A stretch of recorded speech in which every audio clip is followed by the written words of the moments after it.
नमस्कार दोस्तों, स्वागत है आपका मेरे इस यूट्यूब चैनल में। दोस्तों, आज मैं आपको बताऊंगी कंप्यूटर की पीढ़ी के बारे में, मतलब कंप्यूटर के जनरेशन के बारे में, ठीक है।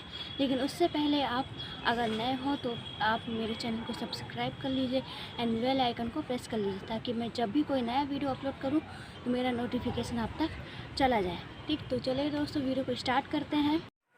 आइए दोस्तों, जानते हैं कंप्यूटर की पीढ़ी कौन कौन सी है। पहली पीढ़ी 1942 से 1955 तक, दूसरी पीढ़ी 1955 से 1964 तक, तीसरी पीढ़ी 1964 से 1975 तक, चौथी पीढ़ी 1975 से 1989 तक और पांचवी पीढ़ी 1989 से अब तक। तो अब हम इनको डिटेल से जानते हैं, ठीक है। सबसे पहले जानते हैं वैक्यूम ट्यूब। देखिए, ये वैक्यूम ट्यूब है। कंप्यूटर में पहली पीढ़ी के कंप्यूटरों में वैक्यूम ट्यूब का इस्तेमाल किया जाता था, जिसे वॉल्व भी कहा जाता है।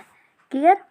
पहली पीढ़ी के कंप्यूटरों में सॉफ्टवेयर मशीन लैंग्वेज तथा लो लेवल प्रोग्रामिंग लैंग्वेज में तैयार किया जाता था तथा डाटा और सॉफ्टवेयर को स्टोर करने के लिए पंच कार्ड तथा पेपर टेप का प्रयोग किया जाता था, ठीक।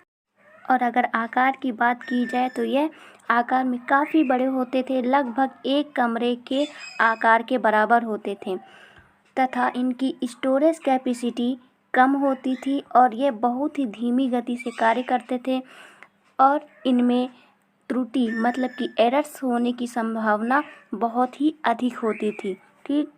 इन कंप्यूटरों में हजारों वैक्यूम ट्यूब का इस्तेमाल किया जाता था, जिसकी वजह से इसमें कई सारे एयर कंडीशनर की आवश्यकता पड़ती थी, ठीक।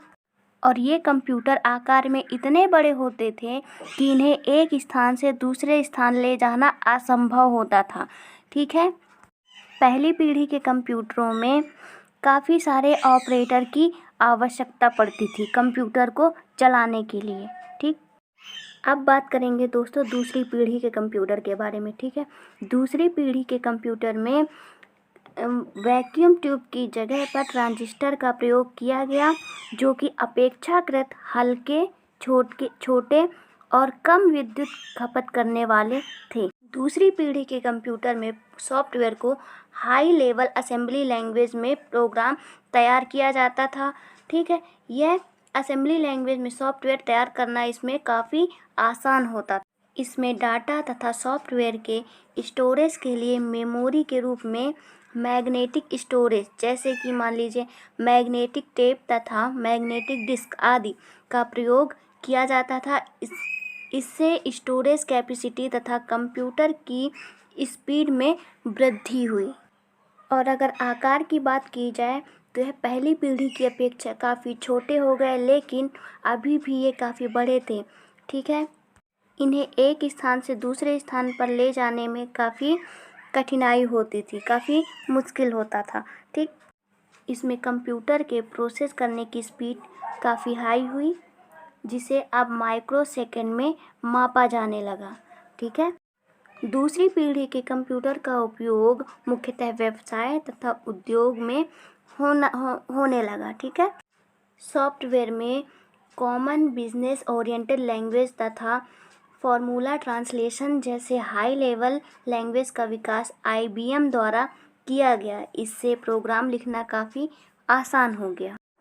अब बात करते हैं तीसरी पीढ़ी के कंप्यूटरों की, ठीक।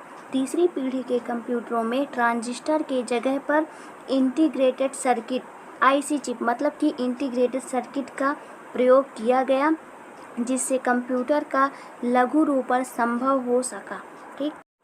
इसमें SSI मतलब कि स्मॉल स्केल इंटीग्रेशन तथा बाद में MSI मतलब मीडियम स्केल इंटीग्रेशन का डेवलप हुआ, विकास हुआ, जिसमें एक इंटीग्रेटेड सर्किट चिप में सैकड़ों इलेक्ट्रॉनिक उपकरण जैसे कि ट्रांजिस्टर, रजिस्टर तथा संधारित्र का निर्माण हुआ, ठीक। ये देख सकते हैं आप, तीसरी पीढ़ी के कंप्यूटर हैं, ठीक। तीसरी पीढ़ी के कंप्यूटरों में इनपुट तथा आउटपुट डिवाइस के रूप में क्रमशः कीबोर्ड तथा मॉनिटर का प्रयोग प्रचलित हुआ।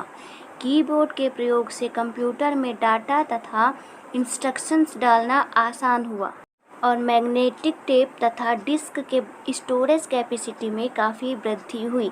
सेमीकंडक्टर डिवाइस का विकास हुआ और रैम के कारण कंप्यूटर की स्पीड में वृद्धि हुई।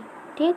तीसरी पीढ़ी के कंप्यूटरों की गणना नैनोसेकंड में मापा जाने लगा।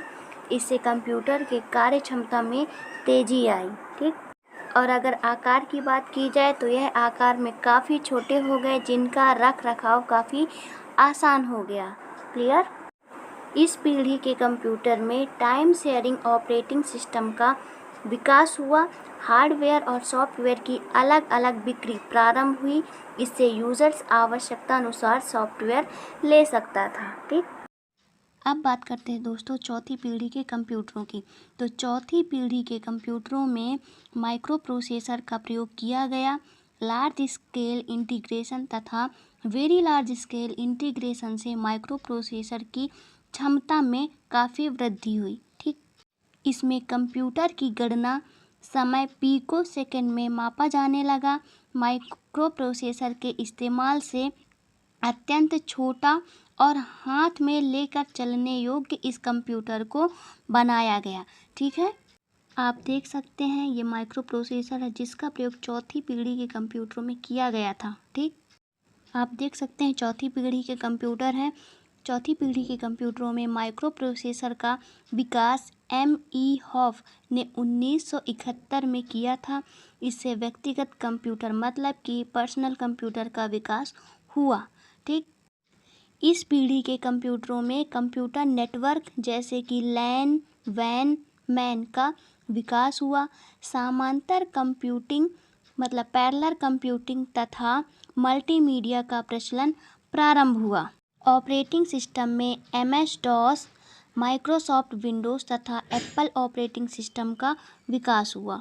ठीक, इस पीढ़ी में हाई लेवल लैंग्वेज में C लैंग्वेज का विकास हुआ जिसमें प्रोग्रामिंग करना सरल था। ठीक, इसमें हाई लेवल लैंग्वेज का मानकीकरण किया गया ताकि किसी प्रोग्राम को सभी कंप्यूटर में चलाया जा सके। ठीक है दोस्तों, अब बात करते हैं पांचवी पीढ़ी के कंप्यूटर की। ठीक, तो पांचवी पीढ़ी के कंप्यूटर में अल्ट्रा लार्ज स्केल इंटीग्रेशन तथा सुपर लार्ज स्केल इंटीग्रेशन से करोड़ों इलेक्ट्रॉनिक उपकरणों से युक्त माइक्रो प्रोसेसर चिप का विकास किया गया। ठीक है, इससे अत्यंत छोटे तथा हाथ में लेकर चलने योग्य कंप्यूटरों का विकास हुआ जिनकी गणना क्षमता अत्यंत तीव्र। इस पीढ़ी के कंप्यूटरों का उपयोग मल्टीमीडिया तथा एनिमेशन के कारण कंप्यूटरों का शिक्षा तथा मनोरंजन आदि के लिए भरपूर उपयोग किया जाने लगा। ठीक, इंटरनेट तथा सोशल मीडिया के विकास ने सूचनाओं के आदान प्रदान तथा एक दूसरे से संपर्क करने के तरीकों में क्रांतिकारी परिवर्तन संभव बनाया। ठीक, स्टोरेज की बात की जाए तो स्टोरेज के लिए ऑप्टिकल डिस्क, DVD या ब्लू रे डिस्क का विकास हुआ जिनकी स्टोरेज कैपेसिटी काफ़ी हाई थी। ठीक है, नेटवर्किंग के क्षेत्र में ईमेल तथा वर्ल्ड वाइड वेब का विकास हुआ तथा नए कंप्यूटर में आर्टिफिशियल इंटेलिजेंस डालने के प्रयास चल रहे हैं अभी प्रेजेंट में, ताकि कंप्यूटर परिस्थितियों के अनुकूल स्वयं निर्णय ले सके और वॉइस को पहचान सके। ठीक है, तो दोस्तों आज की वीडियो में बस इतना ही।